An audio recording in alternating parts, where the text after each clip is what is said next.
So what I'm going to talk about is my personal journey of in process work, and thank you.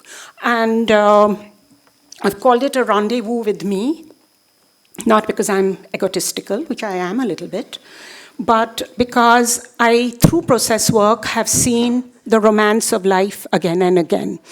Every time I'm down in the dumps and in the trough, the perspectives, the mirroring that is shown to me gets back the romance of life in a lot of ways. So I akin process work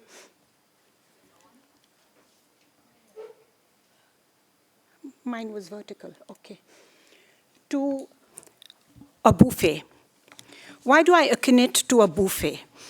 The same spread out is laid out, and everybody who attends it eats the same kind of food. In process work also, everybody gets the same inputs. What I do with that process, with that input, is really what I take away or decline or don't take away or change. We all assimilate as per our own personal chemistry. Similarly, the output is quite different. This also is the reality of process work. I table my encounter with process work before you. I see it from two vantage points. Process work from both sides of the table, the served as well as the server. And in both these, it gives me different perspectives and what it was meant to me and what I have learned from being the server or observer of these around me. My involvement of over about 25 years of doing process work has been rather tough explaining it to anybody. Comprehending it through the mind seems very elusive. As one narrates to the other what it is and what it did to me, I can hear the recipient either thinking, maybe true for her, why will it be true for me? Or if you do too much rah-rah, it seems OTT, over the top. So by using my personal shifts, I shall explain what process work means to me. I'm not defining process work as per se. I will mostly use examples from my own life space for that. So the learning forum called lab in process work is similar to a sumptuous buffet spread out. The offering, as I said, is the same. The delights, the disappointments are similar, personal, and cannot have an explanation for another. The menu of emotions is plated as per the need of the group present.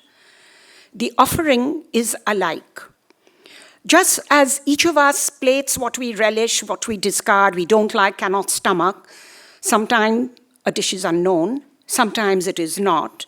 In the lab setting, the dish or emotion that is not known becomes even more relevant at times. For this unknown dish, each of us has a choice. I may take it on board and experiment, or have a closed mind to what it may do to me.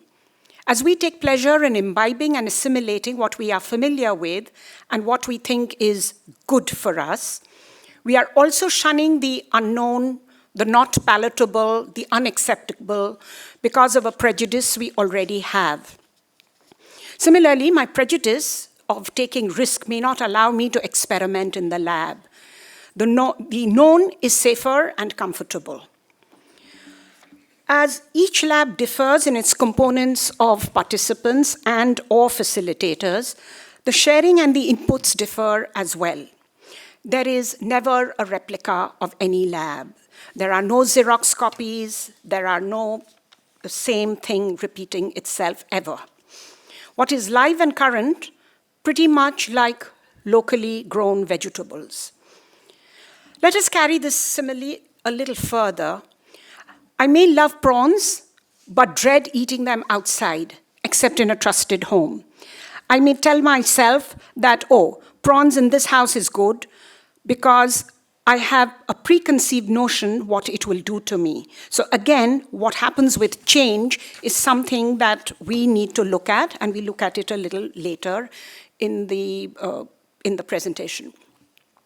My inability to confront is rather true of me, especially the old meaning of confrontation that I hold, which is combative, reactive, forceful, aggressive, In short, the usual behavior associated with confrontation. But it is in the course of labs that I realized that confronting means not repelling or shouting down, silencing the other, but merely stating my position, which is in opposition to the other's stance, and block being aggressed upon or aggressing on the other. At Aastha,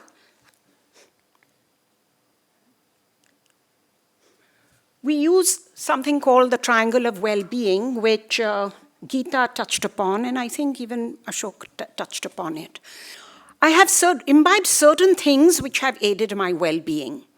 They have helped me simplify living and relatedness. This got highlighted to me in the construct we often use. Here, there is thought, feeling, and action. If I look at the axis of thought and feeling, I am in the classical Hamletian mode.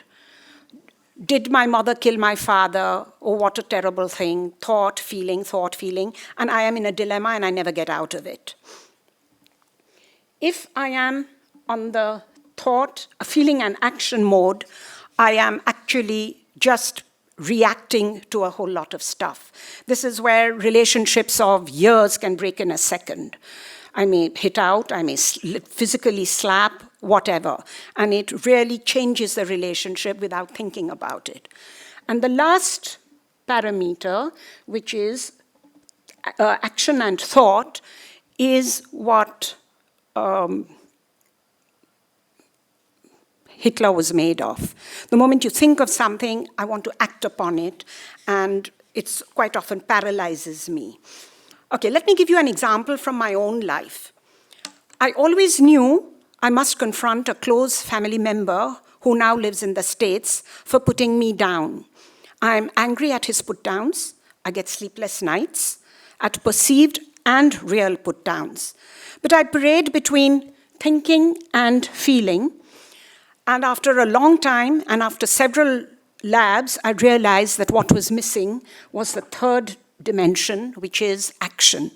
And I knew that I would be able to overcome this bind I had with him only when I put my feelings and thought into action.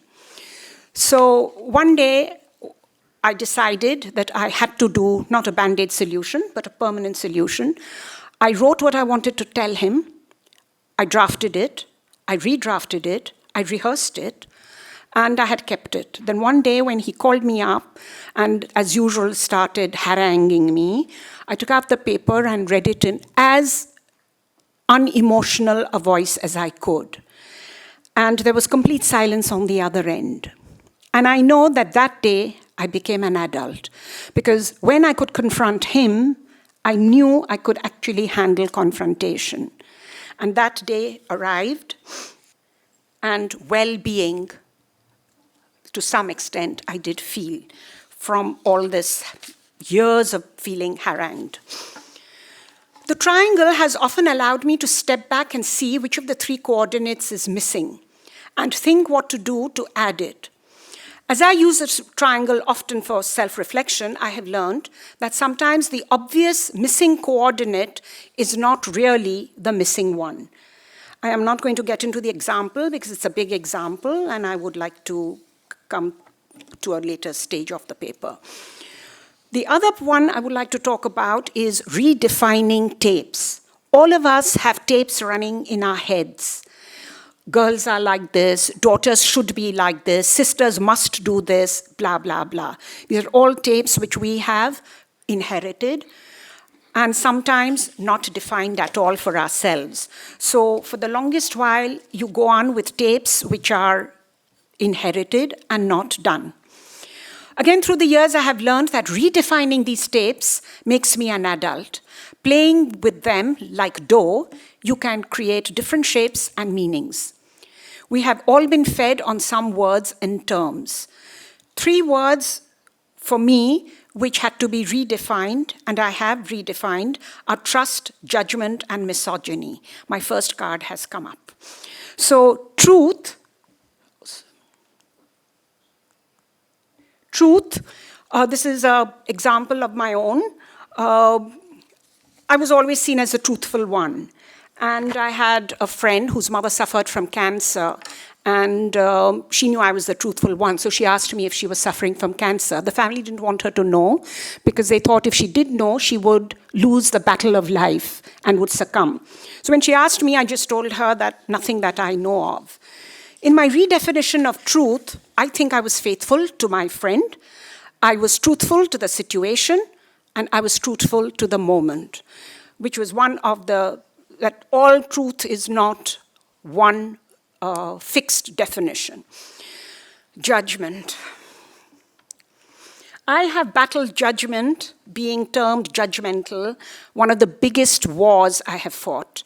Through all my phases towards becoming a professional, it dogged me, and plenty afterwards as well.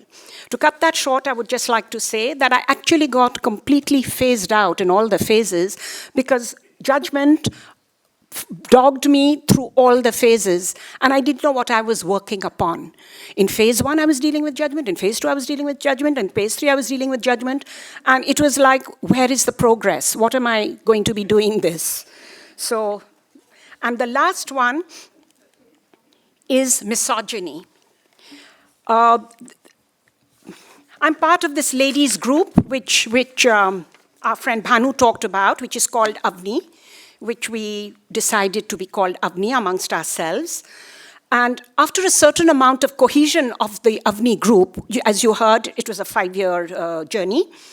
And I think it was in the second trimester, if I'm not wrong, that we talked about misogyny. When that word was used, I was quite sure it didn't belong to me, because I considered myself a feminist, etc., etc. Till a reflection was shown to me in the mirror that all the stuff that is articulated in society is picked up so strongly by you. So that if I think of a couple, I do expect the man to be taller, he has to be better educated, he has to earn more, blah, blah, blah. And these are also almost through the process of osmosis that we pick up this misogyny. And sometimes, like I didn't even term it so. Okay, the lens I have today, I did not have 15 to 30 years ago. This is true of all 3 paradigms. The other one that I have, which I owe to Avni, is this whole thing about boundaries. For me, boundaries were sacrosanct. Once I placed a boundary, it was a boundary for life. But again, through a whole lot of dialoguing, one of the things that I did realize that boundaries are not made of the same material. So you can have a boundary of cement, you can have a boundary of feathers, and what I do with that boundary will differ with each person every time. And that was a huge sense of relief for me, because if I feel, okay, now this boundary I have with her, and I really can't get up from it, it was a huge sense of relief for me. It's a really uphill task sometimes, and sometimes the boundary can dissolve, and I can keep up with that. The other one that I want to talk about is independence, something which I value greatly. Every time I have run a lab, I feel extremely saddened when I see super competent people with excellent grades who are not making choices for themselves. So the karta has told me what to do, or because I got good grades, you must go to IIT or you must go to IIM. And they talk about how they actually suffer because they haven't made a proactive choice themselves. And here, I want to talk about competence and brilliance. Competence is to do something well as established by a predetermined yastrik, whilst brilliance is my flair, my skill, my innate strength. I've specially used the arts because I think that is most evident in the arts. When there is a pianist playing because he's practiced 2,000 hours, and a pianist who plays because it's in his soul, the difference is very stark. And that, I would say, is the difference between competence and brilliance. The process work learning is not linear, like a college degree. The patience and tolerance shown for my being judgmental, thank you, Samba, through all 3 phases, thank you, Samba again, made me a bit confused. What was expected from phase 1 to 3, as I told you? It all seemed a khichdi, though the experience was far from bland. Further, I may mention that as change takes place, I was not in the slightest aware of the process of change. It is one has transferred a bit of the way that you start seeing the change. And here I will want to use my own. So change is nothing except from going from point A to point B. The point is, it is not linear. Change can go up, down, zigzag, whatever, at the speed it goes to. It can be a very clear way that you see this is how change has happened. The worst is this one. It can go backwards. So you've reached a point and you go quickly backwards. The other thing is that I don't see the change till I have reached point B. And then I say, oh Lord, I was like this and now I'm like this. That's great. So this whole thing about change is, it's not linear, and actually thank God that it's not linear. So let me come to what I want to talk about, my conclusion. One more page. I did not define process work at the outset. Today, Google is omnipotent. You will find erudite definitions of process work. But the distinguisher between those quoted definitions on Google, which are primarily from the Western Hemisphere, and our experience is that Aastha works with participants through an Indian perspective. What do I see as the main difference? We have an Indian lens and look at context in our milieu with Indian mythology, Indian social structure, and Indian identity. Stories and tales are narrated from Indian literature. We use the Panchatantras, we use Akbar and Birbal tales, and the Jataka. Further, the facilitator's role is holistic. She is guru, we've talked about that, guru and shishya. Example, in an open lab where I was facilitator, one of the participants was battling the fear of death in his real-life context. There were 2 opposing perspectives. Some facilitators felt that his fear of death was only one person's concern. It was inappropriate to deal with it in the open forum. There were others who felt the contrary. In Aastha, we would look at all blocks that stop anyone from functioning effectively, even if just one participant had brought up an issue during the lab discussion. The third difference, as I see it, is that the model of equalizing is used in Aastha, in the sense that facilitators share their data and vulnerability as much as does the participant. It humanizes the process and it levels all the members in that group. It does not have an up-down approach or facilitator tells and participants listen. There is true peerage and with facilitator keeping authority without actually wielding it. As we get some more confident about ourselves as Indians, we acknowledge an Indian angle which seems to differ somewhat from the Western world, especially in Aastha. The cherry on the top, let's refer to our buffet simile the last time, the process of digesting what we have imbibed, whether in the banquet hall during the buffet or what churns within us during the lab have lots of similarities. As I continue to grow as a person and maximize the nutrients I have absorbed from a lab space, I get aware of why I do something. Not all persons have this advantage. Neither the buffet offering nor the lab process is stagnant. They change from forum to forum as per issues, characteristic of the group and what is catered. Only thing is that you cannot change the menu of the buffet at the last moment, but you can have instant course correction in a lab situation. It is hugely dynamic and organic. In fact, a major difference is that the menu in the buffet is predetermined, while the menu in process emerges from the collective present. To sum it up, I'd like to say that process work has given me the ability to be server and served, to see things from either side of the table without compromising on values of life and the enchantment of living a full life.